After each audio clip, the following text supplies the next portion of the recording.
Hello, friends, and welcome to Worldbuild with Us, the podcast where we create fantastical worlds with help from you, our listeners. My name is Rob Hilferty, and I'm here with my co-hosts Daniel Quinn and Courtney Staples. On today's episode, we finish up our time here in the Land of Revelations, a setting brought to us by our listener, Iris. Again, thank you so much for the submission, and remember that if you want us to build your world, you can always go to our website, worldbuildwithus.com. Click on the link, follow the instructions, and we'll build your world live on air. If you want to follow us on social media, we are over on Twitter at Let's World Build. If you want to come join our Discord and talk about world building and just chat with us, link for that in the description. And if you're feeling particularly generous or you just want access to those sweet, sweet patron-only episodes, you can give us money over on Patreon, and you can find a link for that, you guessed it, in the description of the episode. Now, the last time we left off, we had just added a twist to our sci-fantasy world, and the twist that we rolled was, now add in some robots. So, my dear friends, Courtney and Daniel, who wants to start us off with their reconciliation with the twist? I'm going to guess that Daniel wants to start us off today. So why don't you tell us where you want to go here, sir? My thoughts were that robots would likely be some means of surviving, or some means of a subset of the population surviving through the gates passing, through whatever cataclysmic event happens when we move from one system to the other. And so I was thinking robots might have been some sort of solution that we've put into place. I would love to take that to a kind of religious place. So I'm seeing maybe these robots have some kind of, I don't want to say divine significance, but kind of in the way that like a golem is a machine, sort of, and it has its own interpretation and religious sects, like something like that, as a way of preserving knowledge of what came before into the next realm. Well, I'm so glad that you gave me a point to jump in on, Daniel, because I feel like I can satisfy your need for religiosity here with these robots. I actually went with something rather simple with my reconciliation, which is there are only 7 of them. They are immensely powerful, and they are named after the throne type of angel, which is, when you think of an angel, you typically think of like seraphim and cherubim mostly. These angels are more the ones that are wings of wheels and eyes that are typically the chariots of deities and whatnot. So in this regard, I feel like we can have something that works out pretty well. We can we can have them be significant just because, people have made them so. It's funny that you bring up that as their appearance, because my reconciliation was that the alien race that had set up those apocryphal suns is extinct in terms of their physical form, but they live on in the form of immortal robotic entities that look like biblical angels, and they've probably been meddling in human affairs for millennia. It's almost like we know each other so well, we're just able to create a singular like narrative through line immediately. That's perfect. Okay. Good work, team. Yeah. Does this satisfy everything? I mean, like, add in some robots. There's 7 of them. They look like biblical angels. They're known as thrones. They are essentially the way that people are able to transition from one gate to the next. That works for everyone. I think that's pretty cool. Yeah, I think it works. Excellent. Do we want to talk about them a little bit more? Or did we just nail it so quickly and easily that we don't need to? So they are, and in what way are they a way for people to transition? Great question. I think that's a great place to start. Oh, because last time we had talked about how the green ringed moon was related to the gate transition. It was like the sign that it was coming. Oh, is that where they're stored? Yeah, it was. Yeah, maybe they like live there. That's where they kind of hang out, whether or not. It's like a hidden satellite of the Earth that contains these permanent archives, essentially, of history. Yeah. That are So the it's like angels? it's always technically there, but we can only see it and interact with it Yeah. when it appears to us. Maybe what is this, like this moon secretly orbits the Earth, and before the coming of an apocalypse, they descend to the Earth to receive the history of what came before, to preserve, preserve what is now before what is to come. Oh, interesting. It's almost like they scan the Earth and be like, okay, this is now okay. Yeah, that's interesting. I'm also just from kind of like I'm looking at this from oh God, what the fuck is wrong with me today? I'm looking at this like, okay, I just see this green moon and there's an aperture that just opens up, and it to us, because of the way that we're looking at it, I can imagine it kind of looks like an eye. And then from this aperture opening up, that's where these 7 robots kind of come out and, scan and prepare. It's not, I imagine it's not just more than a scan. It's like they're essentially coating the Earth in like some kind of weird bubble, or like some kind of weird goo, even in some cases. That also ties in with like how we were talking last time about how the transitions between these star systems would like really fuck with Earth in a regular setting. So like it must have some sort of magical protection. So maybe that's what they're doing. They're like both absorbing the knowledge and like shielding it temporarily, at least. It would be neat if they each have a specific goal. Perhaps one is the preserver and it preserves some specific aspect of the Earth. And one is, I don't know, give them other different names that are neat, that have a specific task that they have to do about the Earth and about preservation of, or not necessarily preservation, like they have something to do with the transition, So maybe not all of these heralds are good, or these thrones are good in the sense of like, from our perspective, like pleasant to encounter. Yeah. Their goal is to just essentially prepare for the next stage in the journey, whether that be good or bad or indifferent. It's just like they have a job. To them, it doesn't really matter. I mean, you said, Courtney, that you want them to have some sort of alien intelligence attached to them, correct? Yeah. Right. Like they are the aliens that had originally, or are the remnants of the aliens that had originally set all of this up hundreds of thousands of years ago. That's so cool. Yeah. And because there's only 7 of them, does that mean that they're like colonies within these individual 7, or are they 7 individual personalities? I think I'm cool with either, but there's pros and cons to each. What do you guys think? I like the idea of them not being a singular thing. Like maybe they're individuated intelligence, like a collective of intelligence. But I think like as perceived by us, they should seem like a singular thing. If it's the preserver, like it has a particular form and it has a particular temperament. But whether it actually is an alien's hive mind inside of itself, who knows? It doesn't really matter to me. Right. Yeah. That's fun. I like that idea. So we've got these 7 hive-minded robot harbingers, essentially. So we've got the 4 horsemen and then 3 more who are just like kind of there hanging out, chilling. Or it could be, I mean, in Revelation, aren't there like 7 angels that blow trumpets and they cause things to happen, right? Perfect. I think it's 7. If it's 7 and they blow trumpets as like a warning or like some kind of preparation, then yeah, Revelation's basically just done the work for us, The 7 trumpets are sounded by 7 angels, and the events that follow are described in detail in Revelation chapter 8 and 11. There we go. Perfect. Okay.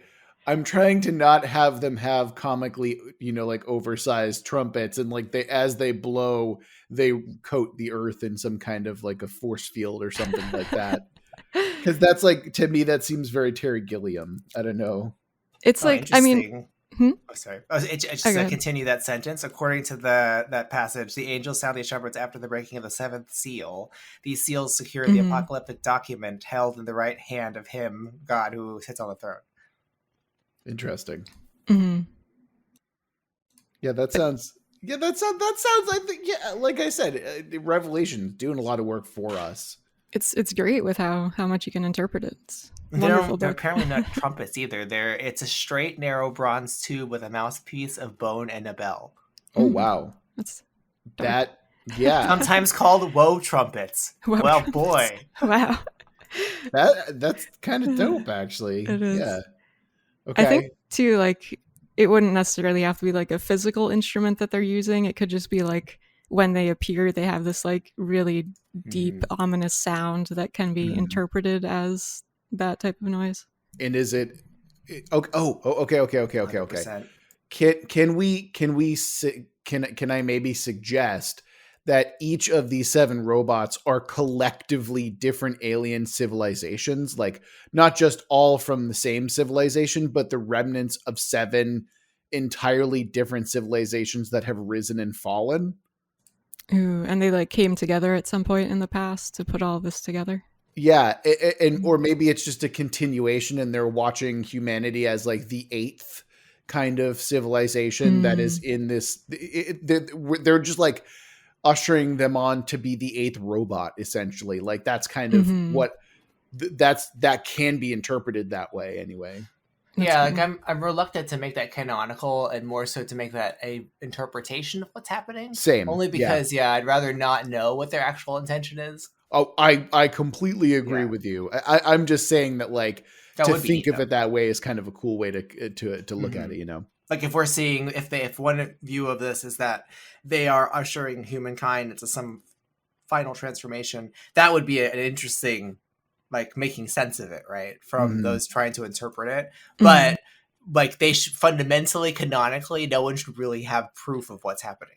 Absolutely. Especially where we are in this stage of like the cycles. We're only like 7 cycles in. Like there needs to be something. There needs to be some obfuscation as to what's going on. Like I love the themes that we've been playing with throughout the series, which is interpretation in many ways. You know what I mean?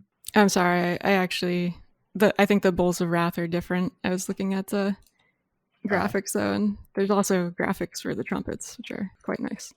Oh wow, that's a lot of stuff. 1/3 of the sea becomes blood. 1/3 of ships and sea life are destroyed. That's nice. That's the second step.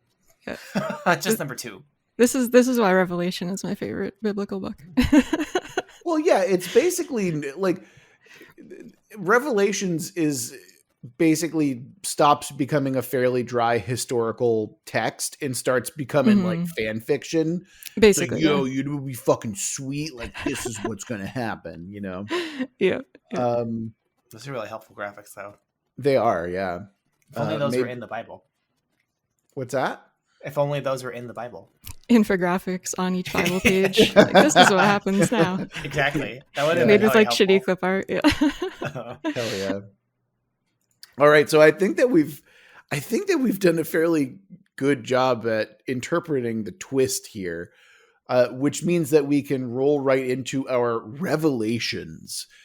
At the end of last episode, rather than doing our traditional world building anchor, I suggested that we each come to the table with a revelation, something massively world changing that happened as they passed through a gate. And we will have to create a timeline where all 3 of these different revelations are true.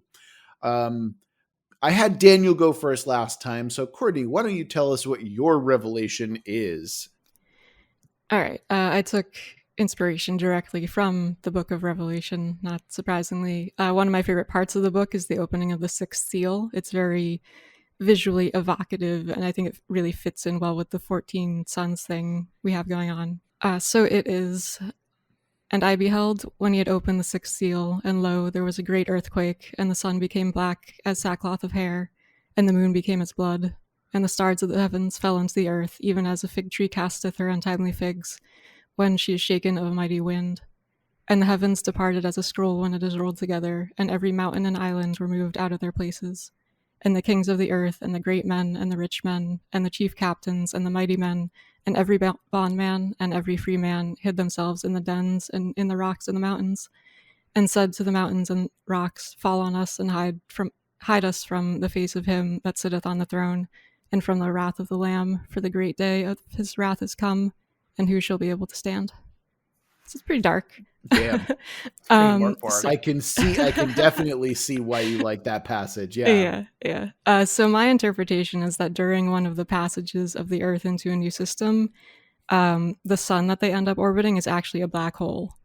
And even though the planet has some kind of that magical protection that we talked about, this is still very much not good for the Earth. It gets like pelted by meteors. It undergoes these massive changes to its landscape where the continents shift. There's no sunlight, so tons of life dies out. People have to flee into massive bunkers, which is where, of course, they eventually evolve into dwarves. And from now on, this is a dwarven setting. No, Nice. kidding. Not happening. Okay. No, everything else happens apart I knew from it was going the there. dwarves. Yeah. But yeah, I wanted to kind of include that because it's like just a very disturbing visual. And I want to say that this wasn't one of like the very first cycles because I want humanity to have had some time to prepare. Like they realized that things from Revelation are happening. So they had time to build these underground bunkers, time to stockpile food and resources and so on. Fascinating. Yeah, that's really cool. So how do fans of Soundgarden approach this black hole sun exactly? Hey, that's a great song. I don't care what you say. That's a great song. Yeah. And not only that, but the video is also quite something as well. It is, yeah. Yeah. But anyway, I think that's very clearly apocalyptic, but I think there's a lot to be interpreted there. But what you're primarily focused on is this inability to live on the crust of the earth. You have to dig a little bit deeper, right? Potential inability. I think it's probably easier to survive within the earth, but even like the way that the verse focuses on like the kings, the great men, and like free men are kind of listed last. So I wonder if it's a lot of the wealthier, more powerful individuals who are able to hide in the earth while a large chunk of humanity is left on the outside to fend for themselves. Interesting.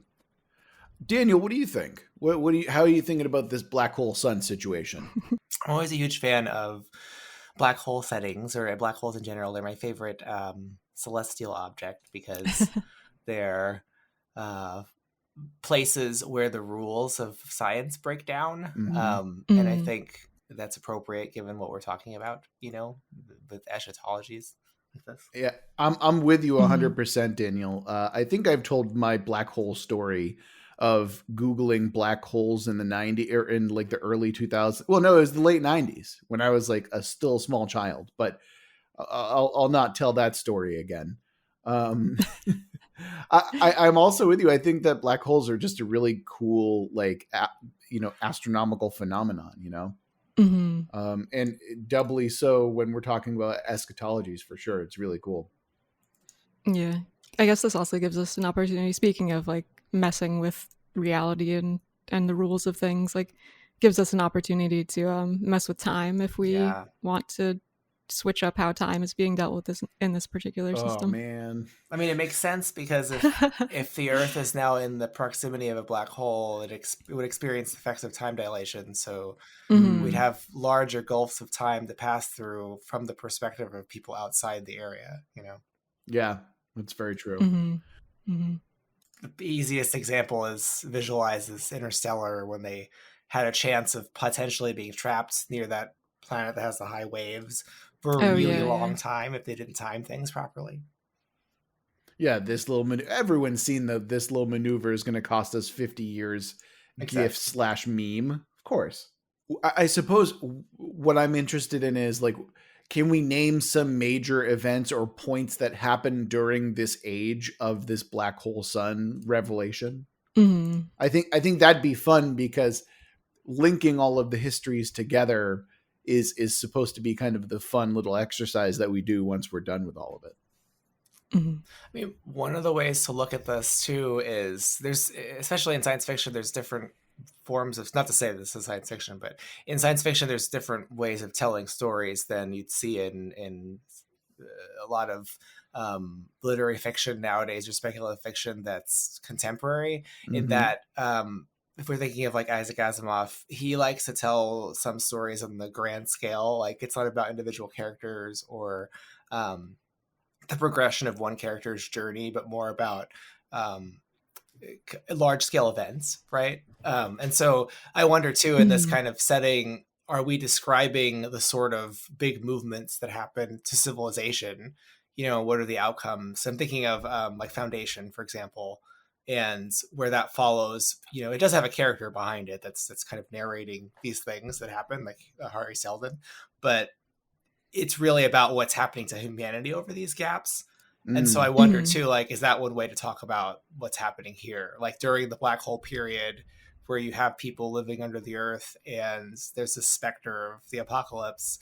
And my voice probably sounds very strange because I was sick. Um, I wonder, you know, like, what is this like the Morkborg period, right? Is that what Oh life is yeah. like on Earth Oh, now? damn. Is it the metal era? You know, like what is Yeah. that how we talk about it? I don't know. But we could also talk about like individual characters that emerge. Maybe that's a way to talk about the region. I just mean to say, like, you could talk about it totally from the perspective of like errors of history, you know. Mm. I do deeply appreciate referring to it as the Morkborg period of history, though. Yeah, I do like the idea of approaching it as like a view of overall humanity as opposed to individual stories. Agreed. And based on like the potential for different classes to be the ones who are in these protected bunkers in the earth and the rest of humanity to be outside, it could be like a new kind of stratification of humanity. Like sort of nations are no longer a thing necessarily, or they're vastly different from what they were previously, and there's sort of like a like surface dweller versus the protected mentality, and then I'm sure within those there are different groups as well that form to better protect themselves. There is an old cartoon show.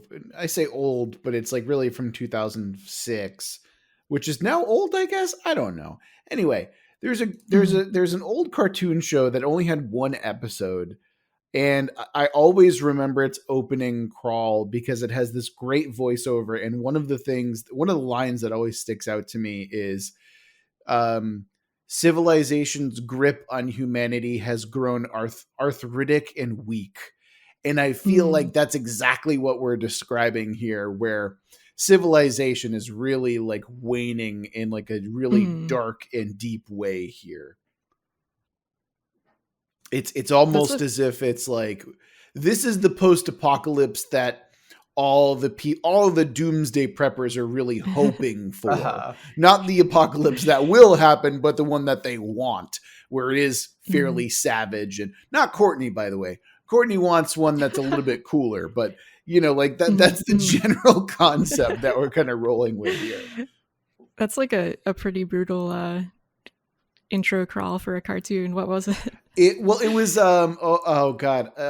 was something the Barbarian, where it's like basically, let's take Conan the Barbarian and make it like even more ridiculous.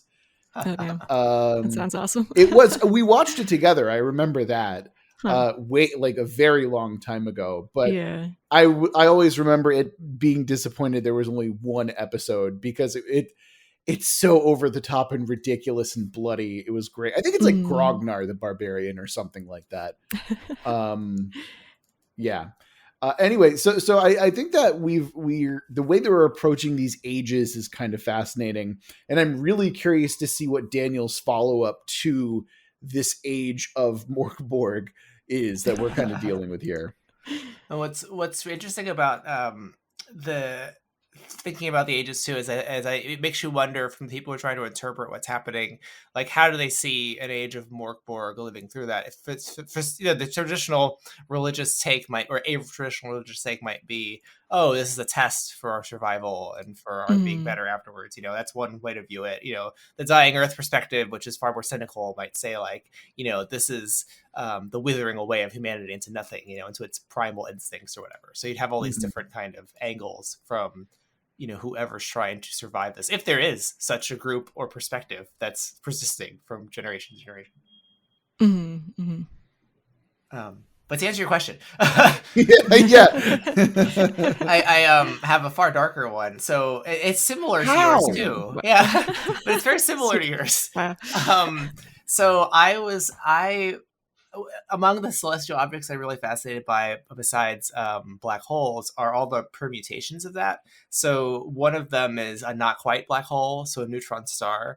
And just like a black hole, this is a star's core that has undergone a supernova. It's what remains, but it wasn't significantly massive enough to collapse into a black hole.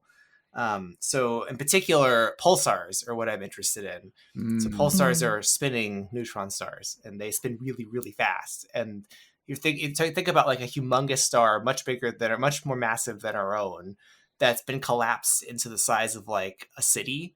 And it's rotating really fast. So I'm imagining passing into a system where we're in the orbit of this pulsar. And because pulsars are spinning, they're emitting these X-rays and other energetic particles that just like burn away atmospheres.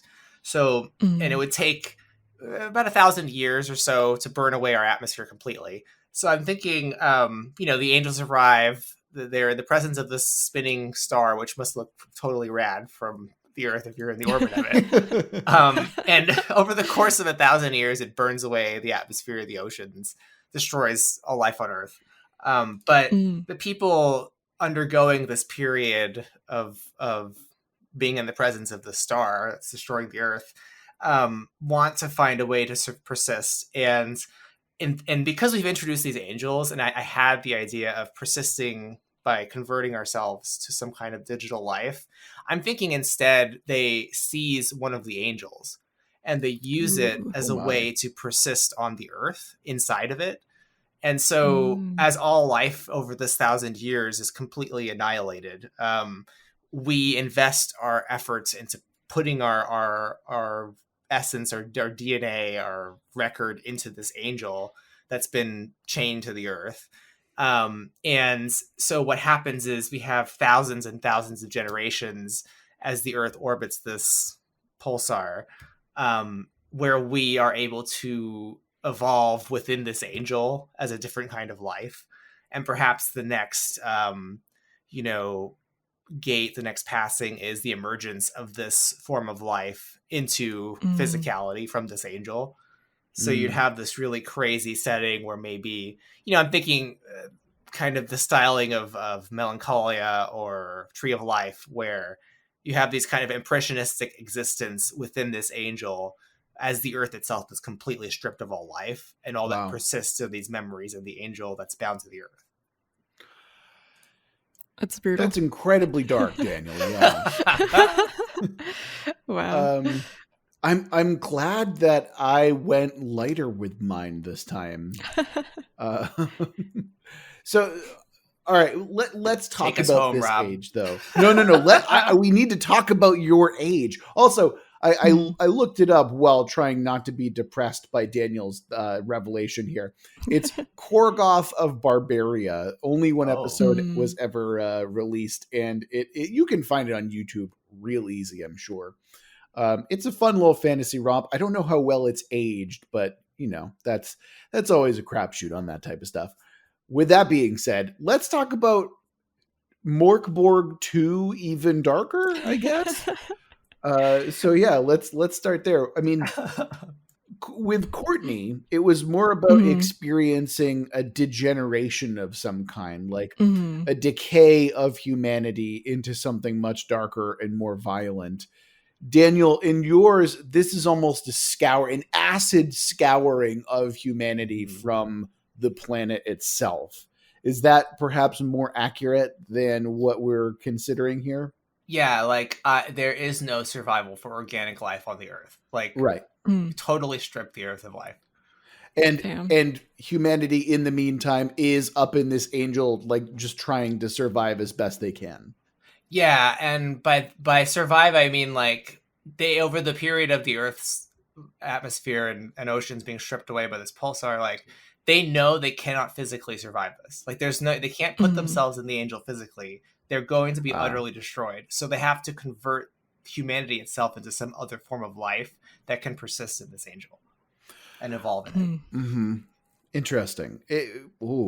That almost sounds like they're preparing. I mean, we were talking about like the interpretation, but that almost sounds like they're preparing to be put into the eighth angel that we were kind of hinting at. Yeah, pretty much. Yeah, kind of.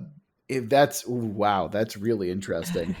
I want y'all to talk about this a little bit more. I am desperate to like dig into my revelation, but I want y'all to have some time to play around and talk about that stuff first. So, Courtney, you were just outdarked by Daniel here. What is your rebuttal? What the hell?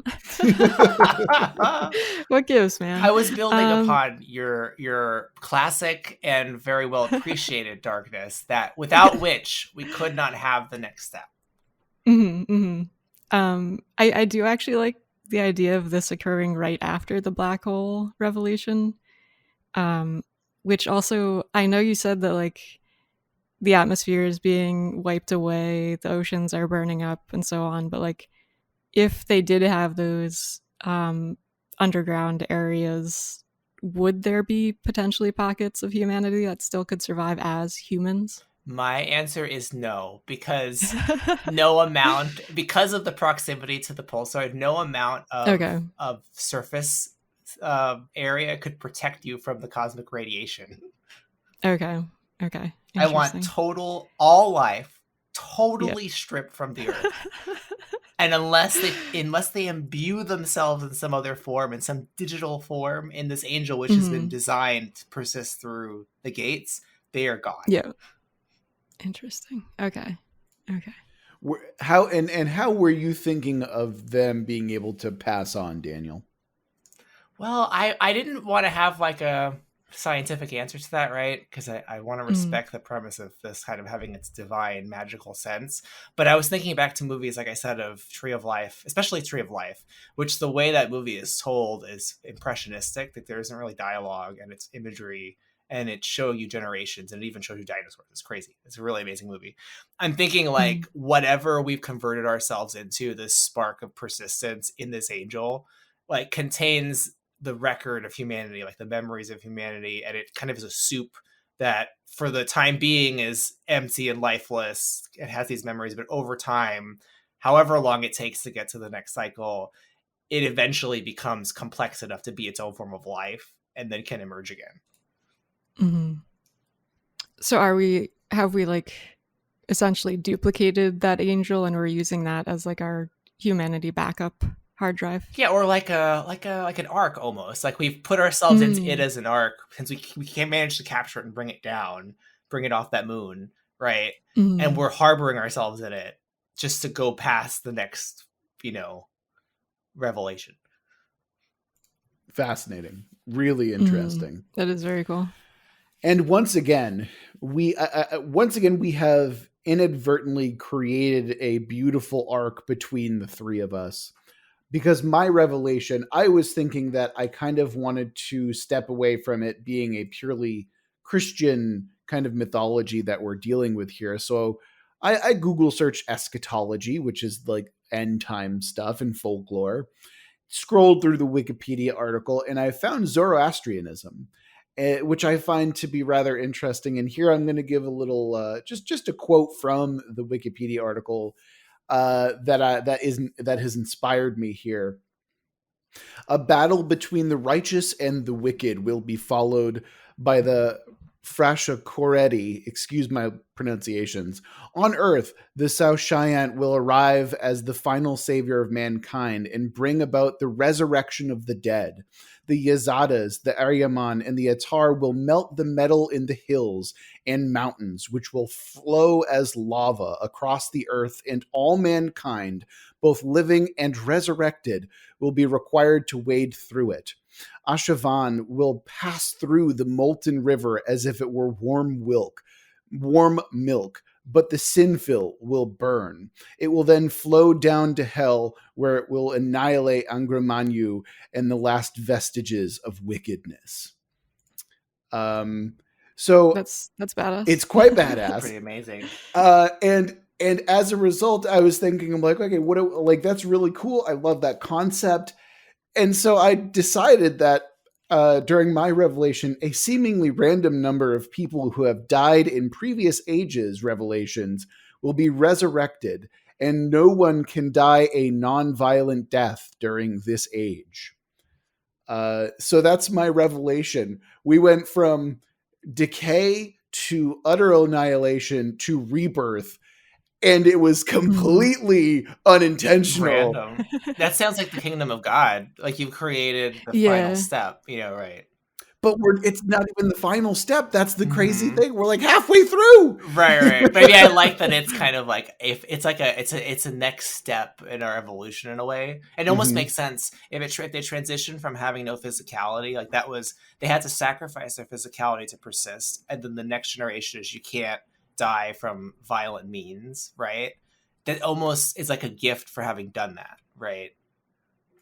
Yeah, I mean, it does talk about like it does speak a lot to traditional spiritual like death and reincarnation, stuff like that. It doesn't necessarily have to just deal with like Christian mythology in this way. Right. Yeah. Though to tie it back, there is resurrection in the Book of Revelation where at some point I think like everybody who's ever died in the ocean gets brought back, and like everybody who's in hell or the land of the dead or something gets brought back and is like rejudged. So this kind of does fit in with that.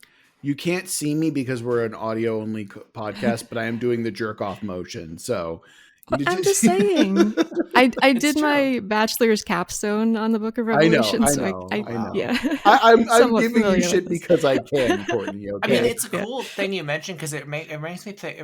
One of the things I remember reading, and I'm really rusty on it, but I remember that there's a view of Christianity as being not like idealism in the sense of purely souls and the physical world as being separate things, but substance dualists. That there's a mixture of the spiritual and the physical fundamentally like in the Christian ideology.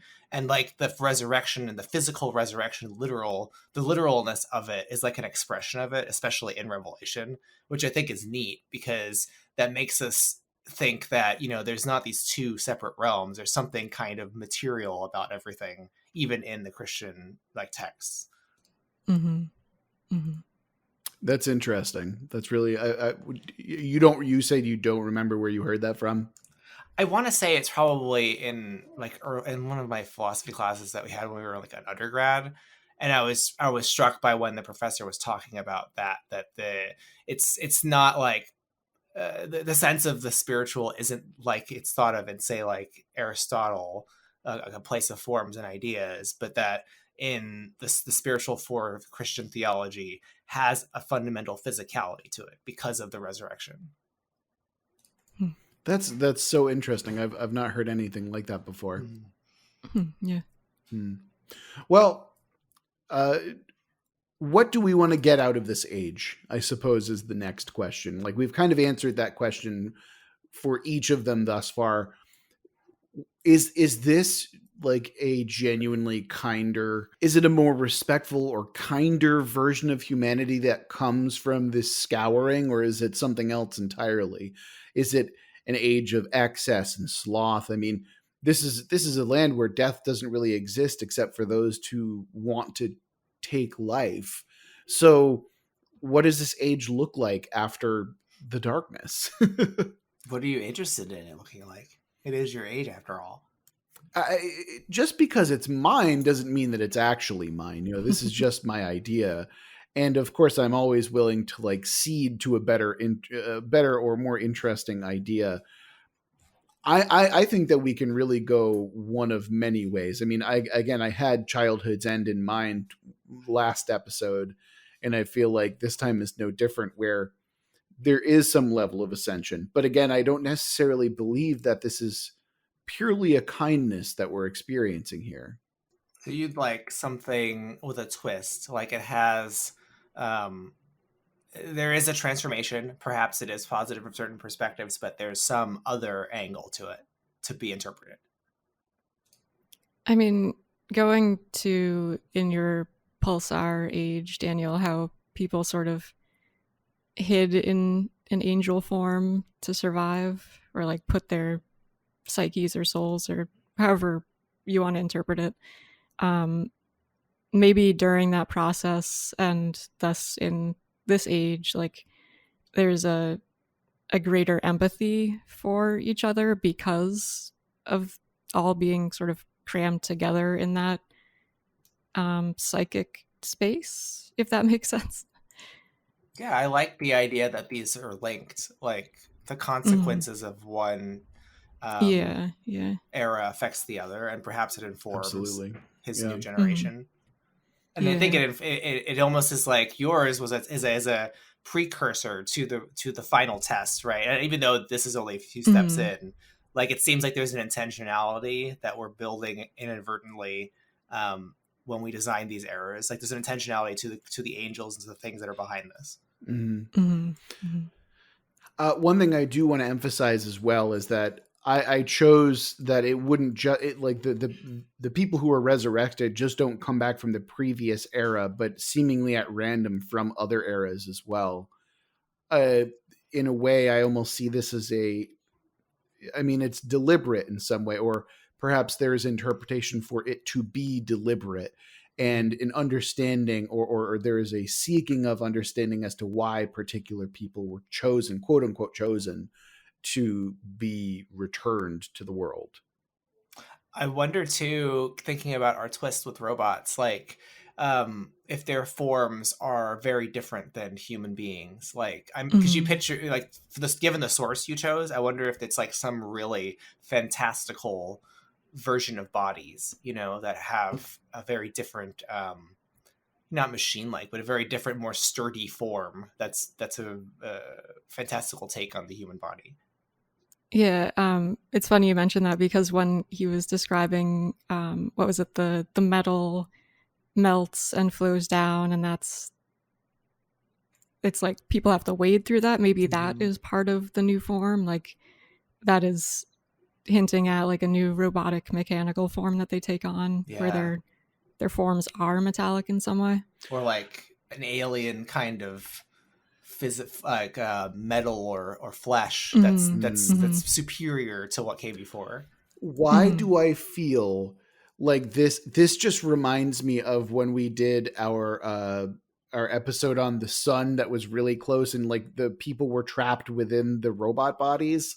Oh yeah. I feel like this is less like evil. Yeah. No, I'm like, oh God, are we going that dark with it again? Like I'd prefer not to. I'm getting some kind of like, because it almost gives me like a Middle Eastern Judeo Christian, like imagery. I'm thinking, like I'm picturing something very colorful and very like, lots of angles and shapes rather than your typical Catholic, theology of Be white cast things, into the fire. Right, that kind of stuff. So I'm picturing something very colorful and like Hinduistic. I don't know, and it's imagery. Less Hieronymus Bosch is what you're saying. Yes, that's what I mean. Even if they are machine-like, Yeah, I mean, looking at like Islamic art, there's a lot of geometric shapes in it and really interesting like tiles and line work that comes out of it. So maybe that plays a role in how these are formed. I'm just giggling because I'm thinking like we went from Bosch to Goya's dark paintings, and now we're going in the opposite. We're going to like Thomas Kincaid almost. That is interesting, though. That maybe there is some kind of price to be paid with this newfound immortality, where. Or maybe there is a demonstrable change that happens with this newfound immortality. Maybe there's a purpose to the immortality, like Daniel was saying, where we're no longer like carbon-based life forms at a certain point. Like we really do become imbued with the metals of the earth in some way, and it's not like we're androids where we're part machine, but it's perhaps something on a more ascendant scale than that, where we literally become infused in a way that is not mechanical, but just simply is different, Yeah, I'm thinking about, I think it was a Ray Bradbury short story. I forget which book it appeared in, but I think it's Ray Bradbury. It's about like a group of humans that travel to I want to say Mars or the moon or somewhere, and they encounter alien life forms that are literally just like balls of light, which really confuses them initially, but they kind of come to realize that it's like this ascended being that no longer needs like a physical body. Really, it's just like so far evolved from humanity. I like that concept where maybe what we're seeing is, we're completely meat form here and they're completely energy based. Maybe we can go like somewhere in between where the people of this age are somewhat in a flux of, or perhaps it's a more fluid state. So like ferrous or liquid metal or something like that is incorporated Ooh, that's into our cool. forms in some way. That is cool. Yeah. Because that would, from a functional point of view, if there's a rationality to this, that would make sense that if this were tests to make us better, a liquid metal sentient form would survive living in the presence of a pulsar, right? Mhm. And it would survive the sheer gravitational forces of living under a black hole. Like those are the sort of things that would let us be, persistent, in different states of the universe. Absolutely. Yeah. Well, this has been a wild ride so far. Like it's so interesting to see like three completely different perspectives on these like revelations and stuff like that. I really do love this. And with that being in mind, we got to go to our factions. I think this is so interesting now. Daniel, why don't you kick us off with your faction today? I didn't think we were going to have factions, but I did have one that I had been thinking about prior to us choosing to do ages. Like I thought we were just doing ages, but I did have one anyway. I was thinking of your typical what's the name of this writer? He writes enormous books, and the Diamond Age I think is one, and Neil Stevenson. Oh, okay. And I'm thinking of a group, and this is what I've been hinting at and throughout, but a group that through some means, I don't know how, because at one point humanity is literally destroyed, but it has passed down knowledge from transformation to transformation, about the events, and they're kind of like a hermetic order, whether they're like monks or scholars or recluses or apocalypse preppers, whatever they are, or conspiracy theorists, like they have preserved some interpretive knowledge from passing to passing, and they've been trying to piece together the meaning of all of this. And they may or may not be aligned with it. Maybe they don't like what's happening. Maybe they view the angels as enemies. Perhaps they were involved in helping to seize one of the angels and didn't realize they were playing into the hands of the angels at the end. But they are a group of people who are students of the apocalypse, and they're trying to understand it. I don't know if they want to prevent it or but they have collected the apocryphal texts and they're recording them into a real Bible of sorts. Interesting. Very interesting. Yeah. In some ways, it kind of fits in with the faction I had in mind. Well, why don't we start? Yeah, why don't we roll into yours and then we can kind of, chat about both. All right. It's not an exact fit, and I'm also not 100% sure how it's going to work, given that humanity and everything just completely gets wiped out at some point. But I was taking inspiration from the Malleus Maleficarum, which is basically a guide for seeking out and purging witches from the late 1800s. Hammer of Witches. Yep, I have a copy myself. Yep. Yep. Great so coffee. I was thinking, great coffee table book, by the way. Yeah, classic. In this version of our world, I was thinking like an extremist religious faction is formed that's bent on purging sin and demon worship in an attempt to like both improve the state of things and prove to God that they're worthy of heaven, worthy of being saved. And I had in mind previously that they could like be extremely untrusting of technology and in particular robots, because they view those like angel robots as false mockeries created by demons. So maybe, like Daniel, you were kind of saying with your faction, maybe they were involved with actually taking one like down. at some point. Yeah. And that's what led to that sort of rebirth age. I like that. And it ties back to what Rob was saying in the beginning of this false prophet, inspired by demons. Like they're almost like trying to do the opposite, but they're playing into its hands in the end. Right. Exactly. That would be neat. Yeah. Like they think that all of this is like a trick, that it's all like demons did it and kind of tricks humanity into doing this. And the angels are actually like false things that need to be purged. And they just end up going straight into it.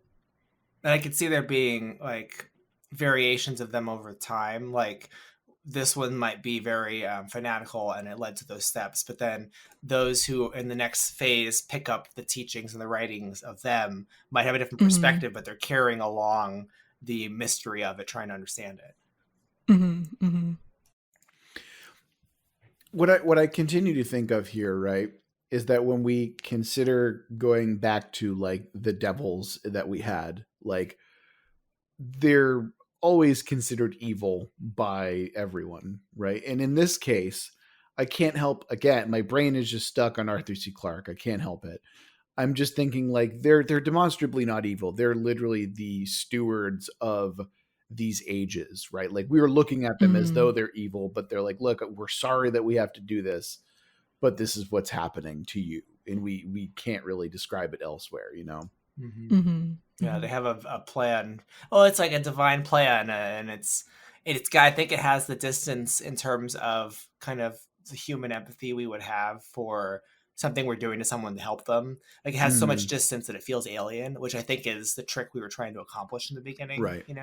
And I think what's interesting about what we're exploring here is we are deliberately prescribing meaning because we need to as storytellers. However, the people who are living throughout these ages, I have to imagine that there is a great amount of uncertainty, doubt, and just outright, like, there's no way this has a purpose to this. And frankly, where we are in the story as like storytellers, there isn't necessarily a purpose. We keep hinting at this design to what's going on, but that's not necessarily what's happening. And I do find that to be really fascinating as a concept in general, Yeah. I mean, like this is our take on it, right? But we've only seen 3 passings. So for all we know, we could be melted into a cube and then consumed by one of the angels in the end. Yeah. We're just a tasty snack. Yeah, exactly. I mean, there's so many different directions that you can take, but I just think that the way that the 3 of us have kind of created these 3 different ages just so happen to work out in this really interesting, like, deliberate arc that I am just like, I'm so curious as if this happened another way and one of us just went pure wild card with it, like what this whole episode would change completely just by one tenet being different.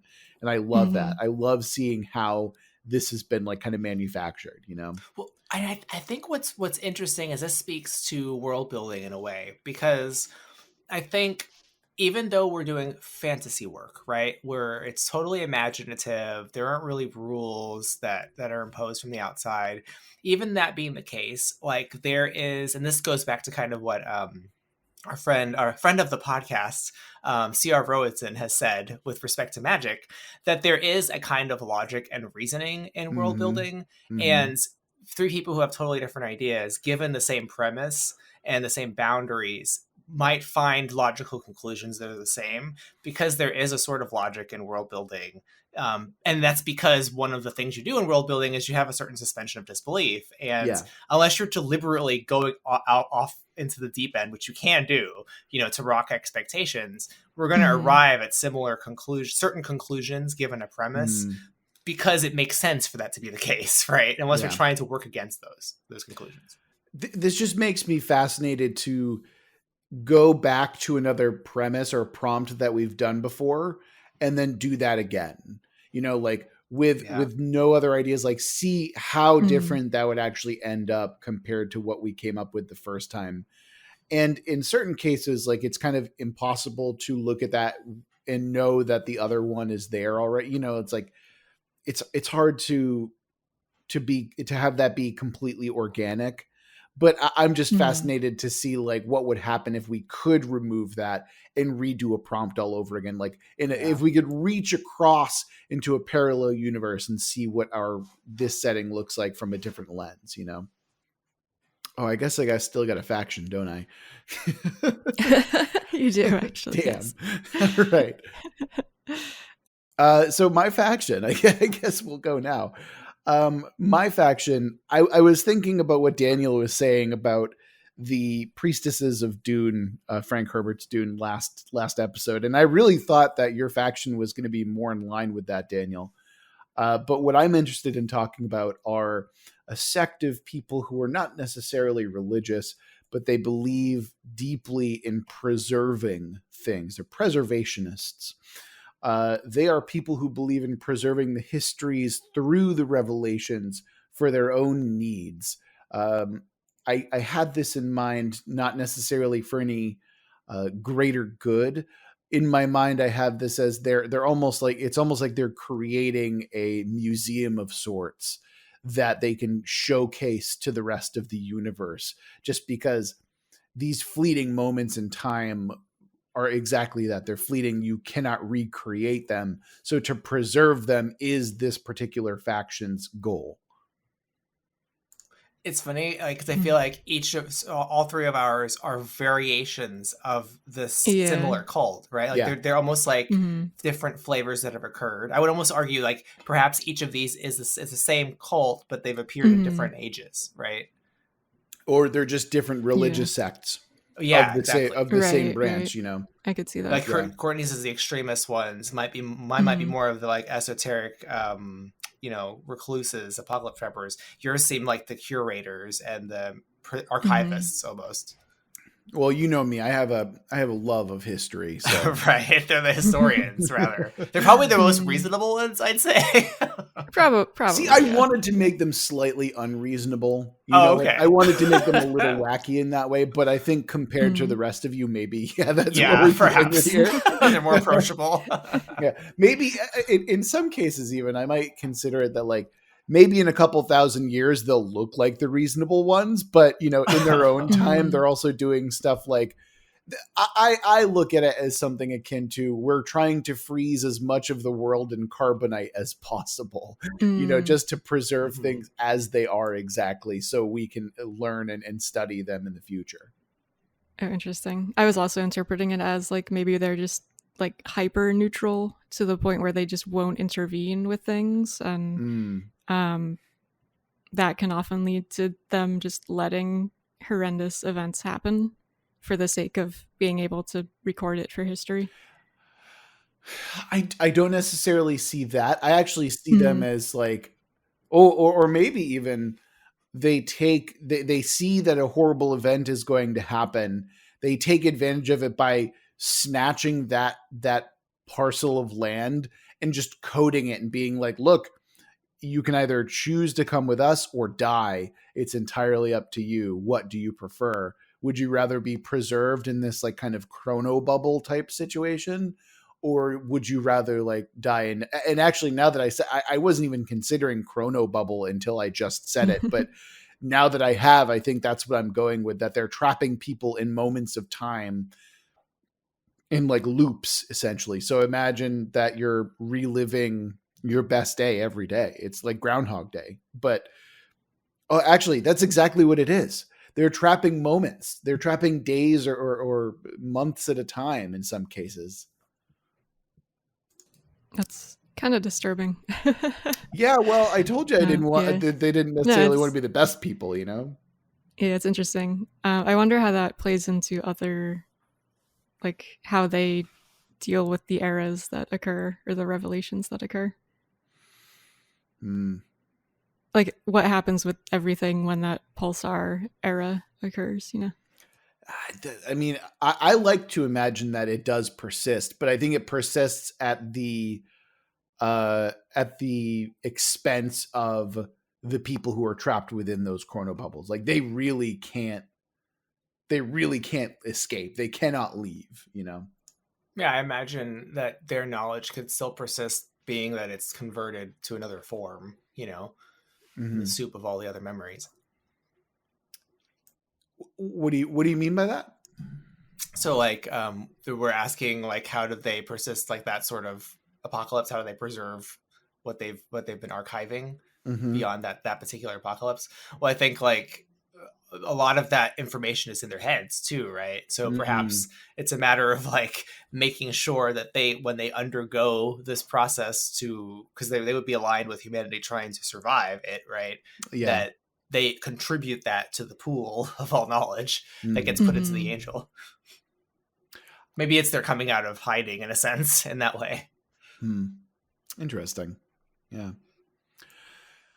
Well, I think with all that, okay, we normally, at the end of these episodes, the second episode, we normally do like a main quest line. I don't think that's necessarily possible here with what we're doing. Yeah, agreed. I think that instead of a quest line, we've kind of created a narrative that's persistent throughout the 3 ages. And we really don't even need to reconcile it because we've been creating it throughout the entire time. I don't know what other way that we can kind of like finish the episode, guys. I think we just kind of nailed it. Yeah, I don't know how we would continue. I mean, you could, yeah. If you wanted to take a traditional like quest, right, and you could put one in each age, you know, if you wanted to. So like when I was talking about Isaac Asimov, right, he usually gives you a glimpse into the time period he's talking about by giving you a couple of characters, but they're very flat and they're very simple. Right. Just to give you a sense of how it functions at that moment. I could see you picking each of the ages and like taking a moment in time to show you what that looks like. So in Courtney's, it could be like, you know, a mother and child shambling through the destroyed landscape to recover some food, you know, that they have to then bring back to their rich underground overlord and hand it over because it's such a terrible time period to live in. And then they starve to death. I don't know, something more Borgish. You know, like I could up Courtney's alley. Yeah. Yeah. I could see in the post-apocalypse one, you know, bringing the angel down to the earth in some high sci-fi sort of way, because maybe this is like a very advanced civilization that's facing this trauma, you know, and there's like some kind of like sci-fi version of chaining an angel to the earth. I don't know. And then your last one, for some reason, the images I get is like these titanic people, multicolored chrome bodies, like descending through the clouds to their promised land or something crazy. You know, you can get images like that as your quest lines, but they're really quests. They're kind of images. Exactly. And I think that's what makes this so difficult, right? Because I agree with you. I think that if we were writing this as a story, the best way to do it is kind of what you suggested, which is focusing on characters and the conflict of the age, so you get a really good idea of what that age is like for everyday people. And then through telling each of these stories and through exploring each of these conflicts, you get a greater narrative that's kind of created throughout each age, right? I don't know. I think that we just kind of call it, man. I think that's a great place. I think it's a really cool setting. And I would encourage y'all, like, tell us what your revelations would be. Like, what would you want to see as a potential revelation, and how would it jackknife this kind of arc that we have in a different direction? I'd love to hear from the listeners on this one. Agreed. Yeah, I think it's kind of a cool way to build a setting where we sort of have like the beginning with the Catholic Church causing all of this to happen, and then we have like this middle part where shit's like really fucked up, and we leave it to other people to kind of create what they want to fill in and how they want it to end, even if they want it to end in a certain way. Absolutely. I think that we've basically created ages 5, 6, and 7. So we need to fill in the gaps. Like, what's the first, second, third, and fourth revelation look like? And then if you want to go even further into the future, what do the revelations past the 7th look like? That's what I'd love to see here. And I'd love to hear from you guys. Yeah, 100%. Super curious what our listeners come up with for these. Yeah. Not Daniel, though. Daniel's like, fuck our list. No. I know all you people are just going to add furries, so just get out of here. Oh, man. All right. So with this setting out of the way, I want to thank Iris again for the prompt. A big thank you. And remember that if you want us to build your world, you can always go to our website, worldbuildwithus.com, follow the link and instructions, and in no time, we'll be building your world.